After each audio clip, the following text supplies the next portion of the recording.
Internet, Eric here. Welcome officially to Ass Kicking August. I'm a few days late with a first official video since that short.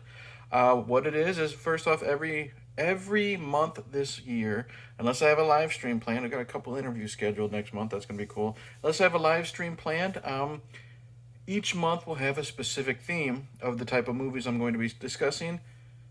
August, Ass Kicking August, nothing but action movies.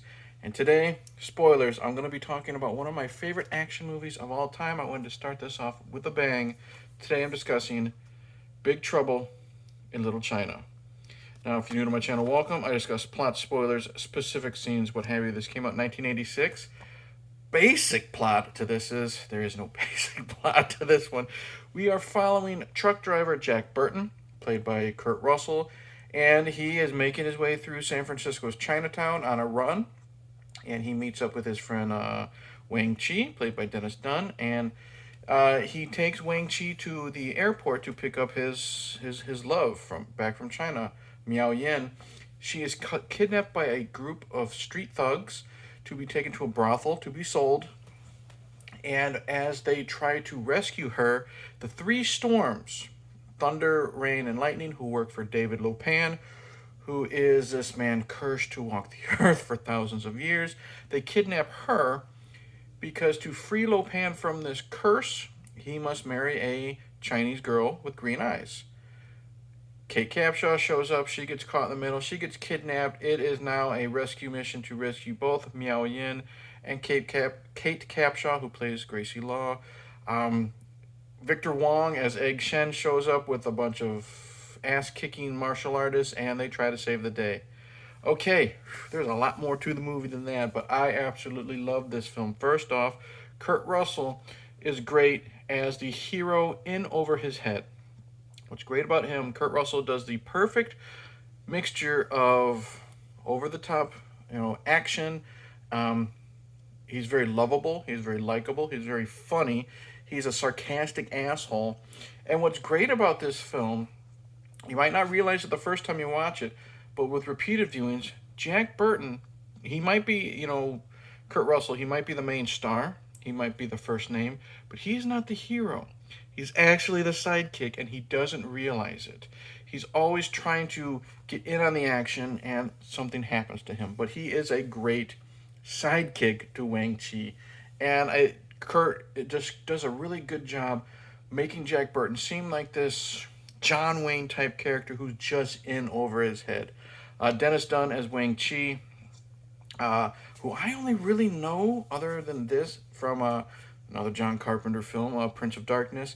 He's so good in this. He's likable. He is intense when he needs to be intense, like when he talks about, his love for Miao Yin and what he will do to bring her back. You believe it. He just this little guy. You'll believe what everything he says. Fantastic. And I don't know if it's him doing a lot of the martial arts, but what we see from the Wayne character, amazing. Kate Capshaw as Gracie Law, who is a lawyer trying to get someone from the press to talk about Lopan, who is the main villain. You can take or leave her. She's sexy as hell, but she's also kind of grating. She's kind of obnoxious. Think of her like maybe like Willie Scott from Temple of Doom. She's just there to be the love of the main star, the sexual tension. They don't like each other at the beginning, blah, blah, blah, blah, blah. Victor Wong as Egg Shen. Egg Shen is this man who has been trying to defeat Lopan for God knows how long. And what I love is they show that he has a history. Like, Lopan knows who he is. And what I love about Victor Wong in this, Victor Wong, you might know him also from Prince of Darkness. I guess he might have been in The Golden Child. Three Ninjas, Tremors. He has got what I like about him. Because he looks old. He looks like he's from the old country, I guess you would say. But he's got a lot of comedy to him. There's a great scene where Jack thinks that they're just gonna destroy Lopan's army with a couple knives, and then he gives them 357 Magnum. He's like, "Hey, how about this? Make you feel like Dirty Harry." Or they're drinking some magical potion that's going to make them see things that no one else can see, do things that no one else can do. What does this stuff do again? Huge buzz. He's just so much fun. One of my favorite. I pointed it out to my wife when we were watching. Is when one of the storms, lightning was coming by, and the group had to get from this level to the second level. They got to the second level, and on the third level, Egg Shen was there, and they're down there, and they just hear someone go, "Hello, hello." They look up there and they say, "Hey, Egg, how'd you get up there? Wasn't easy." This type of stuff. He is the comic relief to all this action. Frenzy once mentioned it, like he's like the chunk of the group, Goonies. And after this rewatch, it makes a lot of sense. Other characters, what is his name? James Hong, who's been in every fucking movie in the world as Lo Pan. He's been in stuff from like Revenge of the Nerds 2. He's done voices in Mulan. He's done voices in Kung Fu Panda. He recently in Everything Everywhere All at Once. He was Michelle Yeoh's father. He plays two different type of roles. He plays Lo Pan, who, like I said, he was cursed by this Chinese emperor, Chinese deity, or something like that, to walk the earth, cursed until he found a Chinese girl with green eyes. And first off, he looks like this feeble old man, beard down to here. He looks like his face is made of beef jerky because he's so old, and he's so brittle and weak and evil. And then he has this other version of him where he's younger, and he has the weird headdress and the long fingernails and the long Fu Manchu beard. Very intimidating, very smart, crafty. James Hong is amazing in this movie. The characters playing the three storms, they're there to be the heavy. You got the big heavy guy named Thunder. You got the thin martial arts expert in Rain. And then you got Lightning, who shoots lightning bolts. And if he's not the inspiration to Raiden from Mortal Kombat, I will be fucking... that will blow my mind. Other characters, there's a character named Eddie and a character named Marcy. They do their thing. They do what they need to do. And then you got all the fighting, those actors. So the cast is great. Kate Capshaw, you can probably take or leave. Soundtrack is great. It's like it's got a great build to it, like dun dun dun dun, like it's got this hero theme that builds up, and it works perfectly whenever Jack's on screen because the movie starts with his the movie starts with something I will knock it for, but Jack's introduction, he's in his truck, the Pork Chop Express. He's just talking to all the other truckers, and this is like a perfect hero's entrance type of theme that John Carpenter does. Love it. What else? The fight in this is so over the top and so awesome. When we get to what are they? We got the Chang Sings are the bad guys, and the Wing Kong are the good guys. There's this funeral that is interrupted, and it's a gang fight, and people are getting, there's spin kicks, people getting thrown through windows, people jumping out through windows, people getting kicked in the arm, and that was my shoulder, and it separates like that.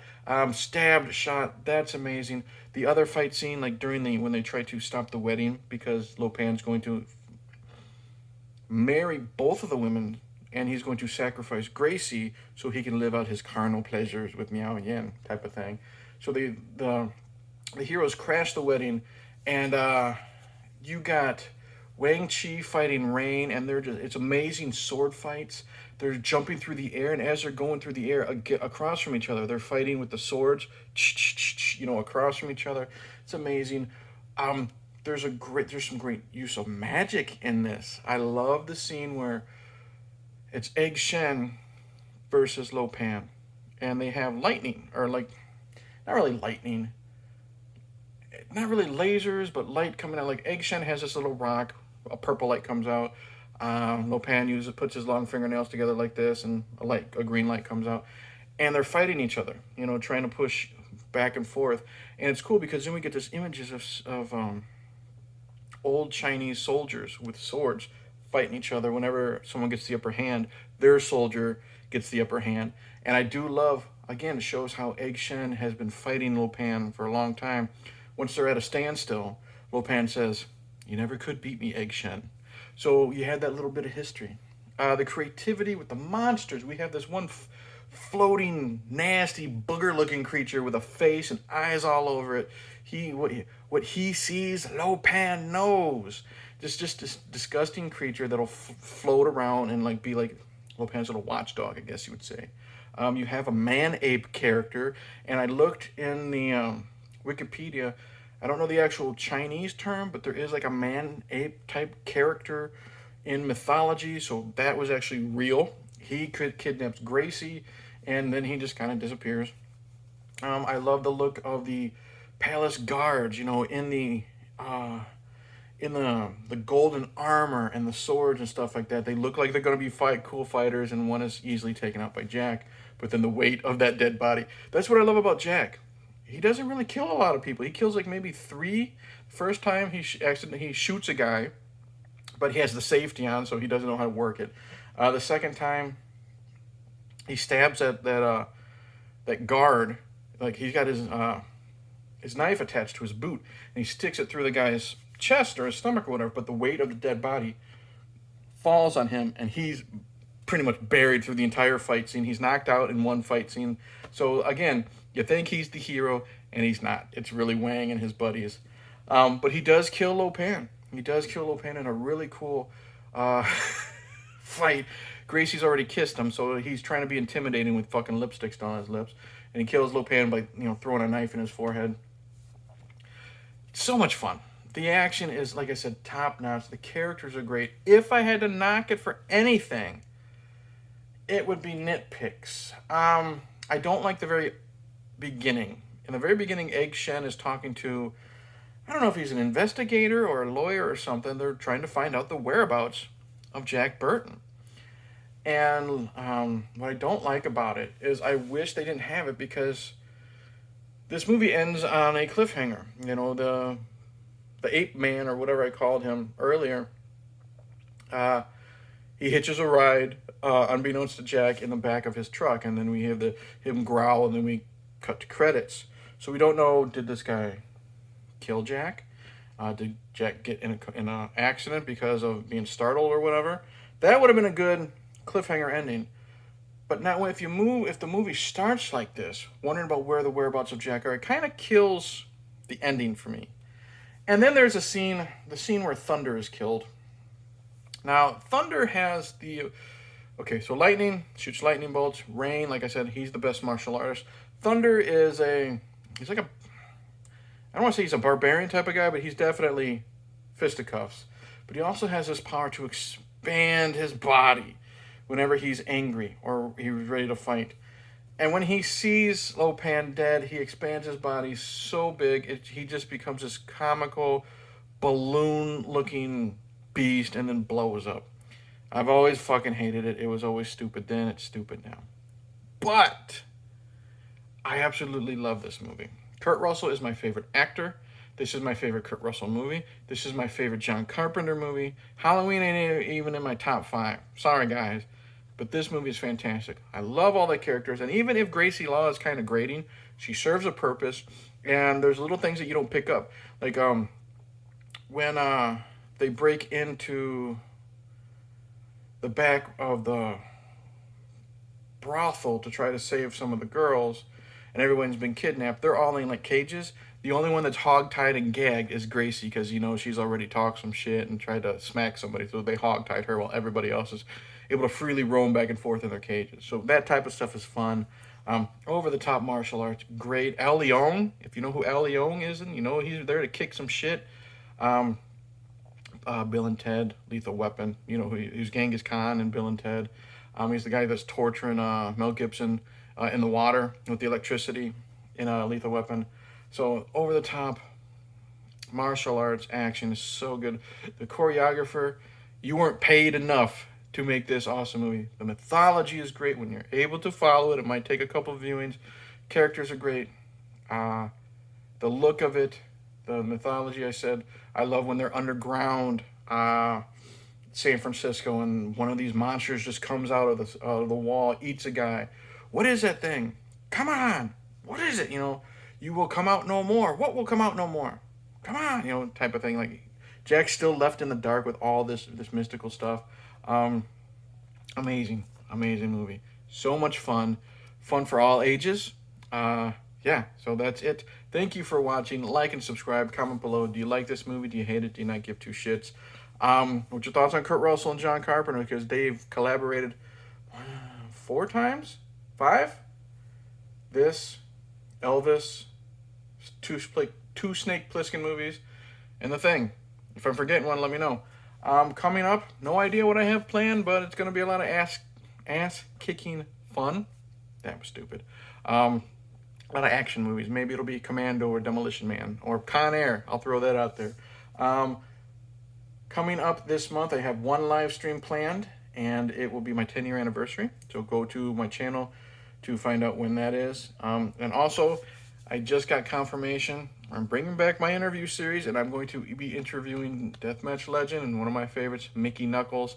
Going to be a lot of fun. She'll be here September 14th. It's going to be a late one, but she'll be here. We'll talk about her career and her new autobiography that is out. So that's it. I love Big Trouble in Little China. Hopefully you do too. And cheers.